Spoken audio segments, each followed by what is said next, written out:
Hey, Chris from Mighty Decibel, welcome back. It's time that we visited that desert island again, this time the island of Doom. So yeah, that means, hey, we're limited to 10 albums of a specific subgenre. You can only take one per band. It can only be studio albums, no live albums or compilations allowed. And we'll attack this chronologically. So we're going to go back to 1972 for our first album, and it's Black Sabbath Volume 4. So yeah, I'm sure some of you out there are saying, hey, that's not Doom, that's Proto-Doom or Trad Metal / Doom. I would agree, but hey, anytime I have a chance to take one of the top 3 albums of all time, I'm going to take it with me to the island. And you can't argue that there's enough downtrodden dread on this thing to deserve being taken with us to the island.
We move forward 11 years to 1983 for what most would call the first true Doom album on our list, and it's Witchfinder General, Friends of Hell. So I like this one a little bit more than the debut Death Penalty because it's a little bit more consistent. So obviously an open love letter to the mighty Sabbath, doom-obsessed riffing, and the unique warbling of Zeeb Park's classic Doom here.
You're going to need some psychedelic Doom with you, and of course that means you have to bring an album from Trouble. And the one that I take is 1992's Manic Frustration. Although if I found that my copy was warped, a good backup plan would be the self-titled album from the year before. Anyway, so this is straight up Doom with a lot of acoustic passages and whole songs that go straight to the heart here. But it's also well written that you just sit back and let it wash over you. This is a classic 10 out of 10, no question.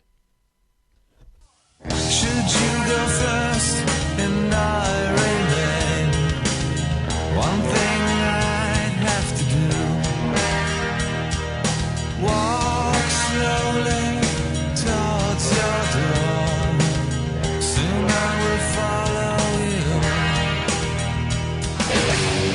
We all dream of good times, only live in our minds.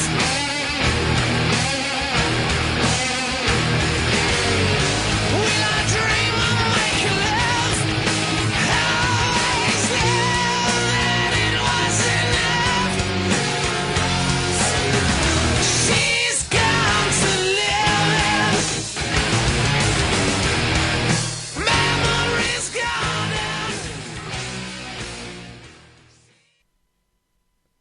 personally, when it comes to Doom, the first band that comes to my mind is the UK's Cathedral, who made a career over 21 years of issuing consumable and non-conformist albums. And the album that I would take personally with me is 1995's Carnival Bazaar. So yeah, it contains their so-called big hit Hopkins Witchfinder General. But more importantly, it's the most consistently consumable album of their discography. So there's the opener, Vampire Sun, Utopian Blaster, the title track, and of course, Hopkins easily within the band's top 10 songs.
Another name that immediately comes to mind when I think of the subgenre is Sweden's Candlemass.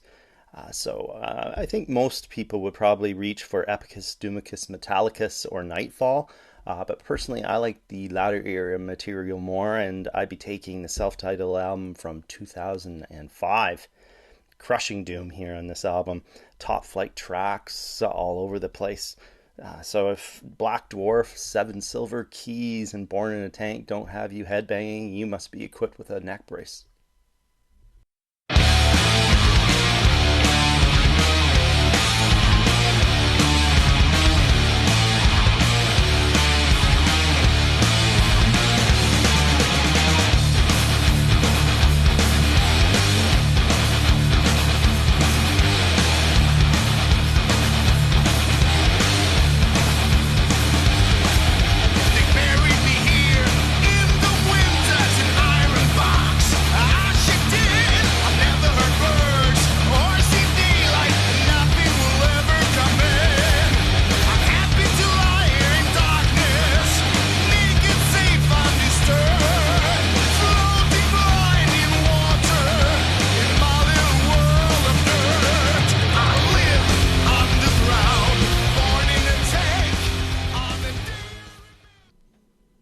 We go all the way to 2016 for our next record, and it's the sophomore album from Chemist called Hunted.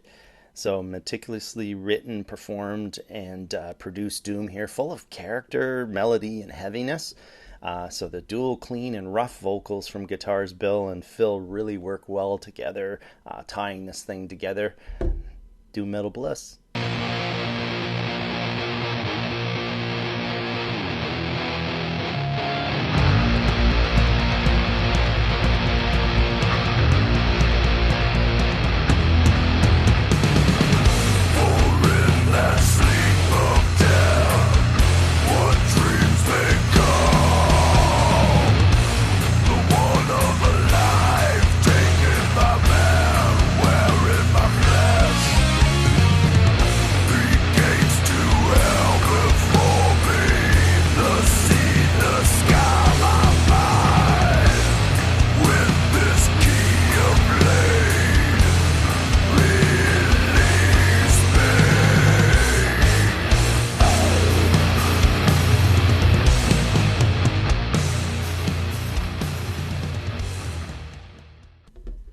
One of doom metal's most underrated bands needs to be represented on our island of dread, and that would be UK's Solstice, the kings of epic doom in my mind.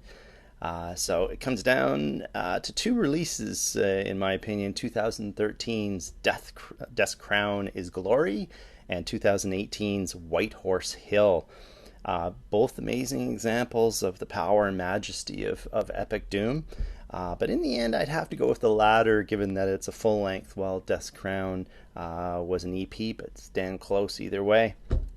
So I tell you, there's no better example of the epic doom payoff than when the title track's build up leads to the end, where the vocalist Paul Kearns hollers, "Having died tasting no blood but his own, having died a coward."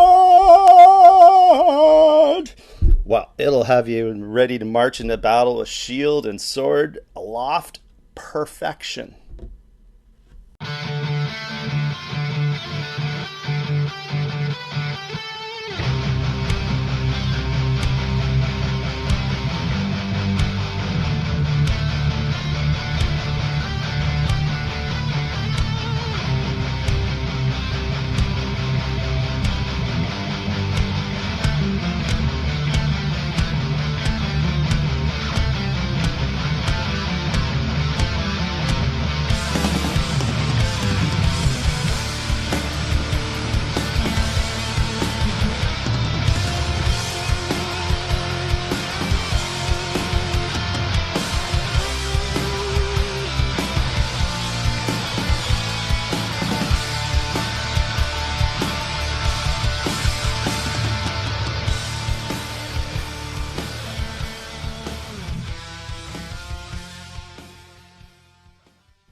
Another big name in doom metal circles would be Maryland's The Obsessed.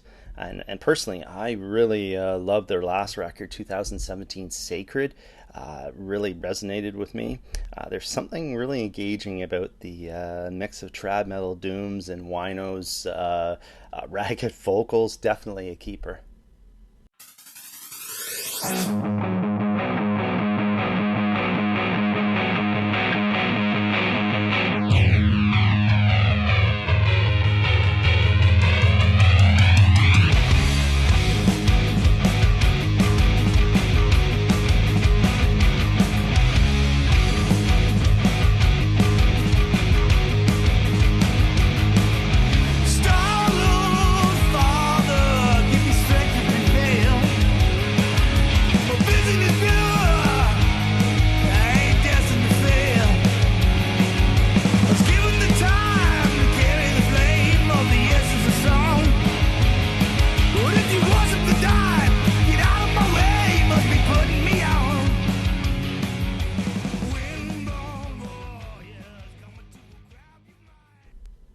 Doom metal lives and dies on the power of the riffs, and some of 2019's best riffs could be found on Moonstone's self-titled debut album.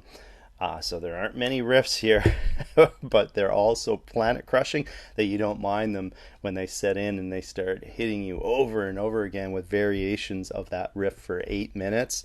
It's like you're being buried underneath tons of rubble, the very definition of heavy.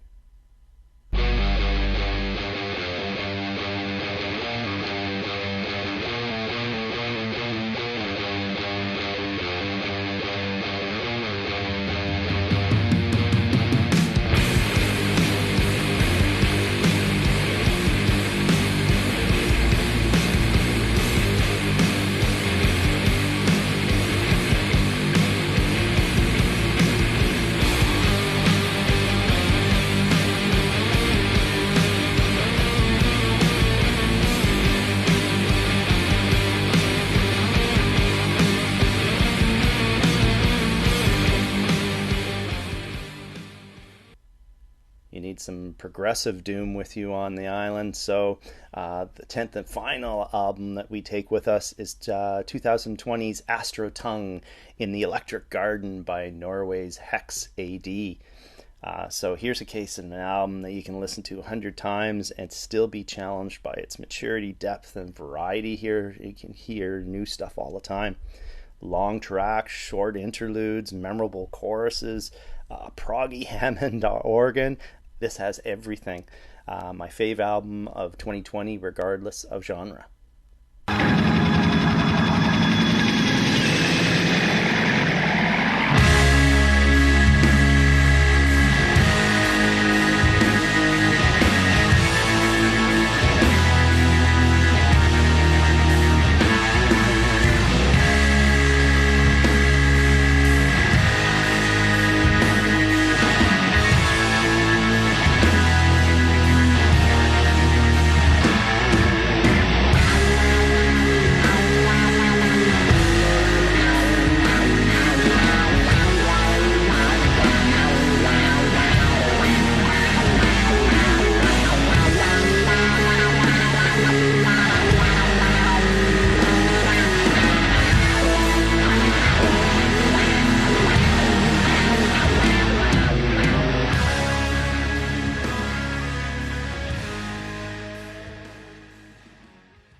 So there you have it, the 10 albums that we take with us on the dreaded island of doom. So thanks for joining us, and remember to check in on Mondays for our new release Mondays. Tuesdays are in 40 minutes, where we curate the best 40 minutes for underrated bands or eras of bands. Wednesdays are album reviews. Thursdays are our best ofs, top 10s. And you can find all of that on our website, www.themightydecibel.com. And right there, you'll also see our store, our Discog store, where you can purchase vinyl, CDs, DVDs, tape cassettes, anything of that nature. Have a great one.